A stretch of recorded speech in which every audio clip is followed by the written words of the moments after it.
नमस्कार, right to know में आपका स्वागत है। भारत में कोई भी मुद्दा तुरंत बड़ा बन जाता है। यहाँ तिल का ताड़ बनने में देरी नहीं होता है। उसी प्रकार से बागेश्वर धाम का मुद्दा पूरे भारत में अब उछल रहा है। उसी से संबंधित आज हम वीडियो में बात करने वाले हैं, तो वीडियो को आप अंत तक जरूर देखिएगा। बात शुरू करते हैं हम मदर टेरेसा से। मदर टेरेसा को संत का उपाधि मिला था। संत का उपाधि मिलने के लिए मदर टेरेसा ने 2 चमत्कार किए। कमाल की बात है ये कि ये दोनों चमत्कार मदर टेरेसा ने मृत्यु के बाद अपनी केवल तस्वीर से ही कर दिए। यानी कि मदर टेरेसा जीवित नहीं थी, उनके मृत्यु के बाद ये दोनों चमत्कार हुए थे, ऐसा ये क्रिश्चियन के लोग मानते हैं। 1997 में अपनी मौत के 5 साल बाद मदर टेरेसा ने 2002 में मोनिका बेसरा नाम की एक लड़की का पेट का ट्यूमर सिर्फ अपनी तस्वीर से ही ठीक कर दिया। इसके 6 साल बाद 2008 में मदर टेरेसा ने कोमा में जा चुके एक व्यक्ति को अपनी तस्वीर से जादुई शक्तियां भेजकर ठीक कर दिया। केवल तस्वीरों से ऐसे चमत्कार करने वाली मदर टेरेसा एक पूरी पीढ़ी की रोल मॉडल हैं। उनके नाम पर सड़कों के नाम हैं, चर्च हैं, स्कूल हैं, कॉलेज हैं, हॉस्पिटल्स हैं। मिस इंडिया में हर दूसरी लड़की उनके जैसा बनना चाहती है। मदर टेरेसा भारत रत्न से सम्मानित हैं।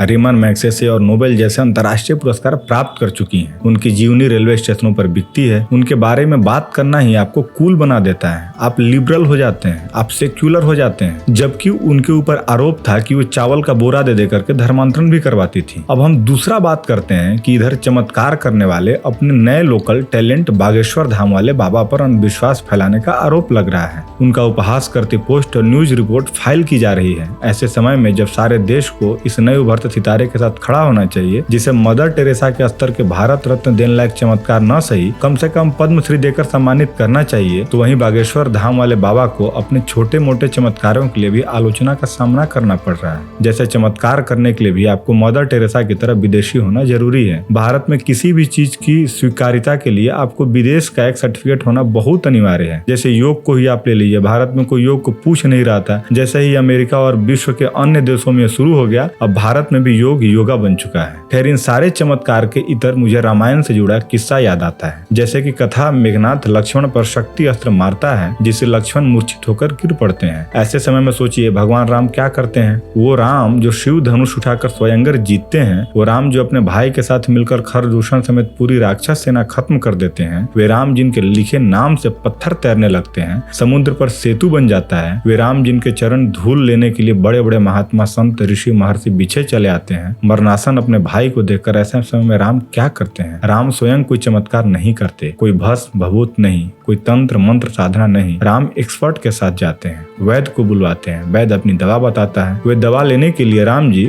हनुमान जी को भेजते हैं। जीवन में कभी किसी भी स्थिति में तर्क और विज्ञान का साथ मत छोड़िए। जब स्वयं भगवान राम किसी चमत्कार के इंतजार में नहीं बैठे, स्वयं वो इस काम के लिए उपयुक्त व्यक्ति जो है उसकी सेवा लेते हैं, फिर चाहे वो राम के सामने कितना ही साधारण क्यों न हो। इसलिए जो काम डॉक्टर का है वो डॉक्टर को ही करने दे। सामर्थ्य इतना हो कि दवा के लिए पूरा पहाड़ उठा ले, लेकिन तर्क इतना हो कि जो काम डॉक्टर का है वो डॉक्टर से ही करवाएं। न भारत रत्न मदर टेरेसा से, न किसी दूसरे बाबा से। और ये जो राम का कथा हमने आपको सुनाया, वो कथा सुनने के लिए आप जैसे बागेश्वर धाम वाले बाबा के पास जा सकते हैं, क्योंकि उनको हनुमान की सिद्धियां प्राप्त हैं। तो वो कथा बड़ा अच्छा कहते हैं। तो वो कथा का ज्ञान लेने के लिए, ताकि विज्ञान और तर्क का ज्ञान आपके अंदर समाहित हो, इसके लिए आप बाबा के पास जाइए, उनको सुनिए। क्योंकि जब मदर टेरेसा को इस देश में इतना पूजा जा सकता है, तो उससे थोड़ा सा कम तो बागेश्वर धाम को भी पूजा ही जा सकता है। लेकिन देश ये हमारा क्या है, लिब्रांडुओं का एक सेकुलर तर्क के साथ में पूरा दोहरा रवैया अपनाता है। तो दोहरा रवैया नहीं चलना चाहिए। अगर आप मदर टेरेसा को मानते हैं, तो देश का बहुत बड़ा हिस्सा इनको भी मान सकता है, तो उसमें आपको कोई दिक्कत नहीं होना चाहिए। लेकिन मेरा ये राय है कि आप विज्ञान और तर्क के साथ जीना सीखिए, और जो चीजें विज्ञान और तर्क दे सकती हैं, वो अंधविश्वास नहीं दे सकता है आपको। तो दोस्तों, ये थी जानकारी और ये हमारा व्यू था इस मुद्दे के ऊपर। अगर आपको वीडियो अच्छी लगी हो तो लाइक करें और चैनल को सब्सक्राइब करें, और आपका भी कोई अगर व्यू है तो कमेंट सेक्शन में व्यू दे सकते हैं। Thank you.